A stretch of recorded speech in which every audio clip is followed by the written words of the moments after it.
বিসমিল্লাহির রহমানির রহিম। চুনারহাট উপজেলাবাসী, আপনারা সবাই সতর্ক থাকুন, কারণ দেখতে পারতেছেন যে পানি বিপদ সীমার উপরে আছে। কোন সময় বন্যা হতে পারে তার কোনো ঠিক নাই। আপনারা সবাই শুকনো খাবার সংগ্রহ করুন এবং সবাই যারা নদীর পাশে বাড়ি আছে তারা একটু দূরে সরে যান, আশ্রয় কেন্দ্রে যান। হয়তো না হলে বন্যা যে কোনো সময় পানি ঢুকতে পারে আপনাদের বাড়িতে। দেখতে পাচ্ছেন, এদিকে দেখো, দেখতে পাচ্ছেন পানি প্রচুর উপরে আছে। যে কোনো সময় বন্যা হওয়ার সম্ভাবনাটা বেশি।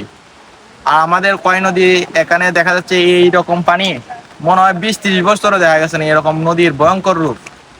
মানে দেখতে পাচ্ছেন এইদিকে পানি, এদিকে পেছনে দেখো, এদিকে পানি একবারে উপরে, প্রচুর উপরে ঘর বাড়ি।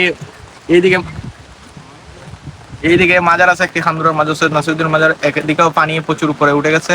তো সবাই সতর্ক থাকুন এবং সবাইকে সতর্ক করেন যাদের নদীর পাশে বাড়ি আছে। সবাইকে একটু দূরে সরিয়ে নেন, না হলে যে কোনো সময় বন্যা হওয়ার সম্ভাবনাটা বেশি আছে, কারণ নদীর পানি প্রচুর উপরে উঠে গেছে। তো সবাই ভালো থাকবেন।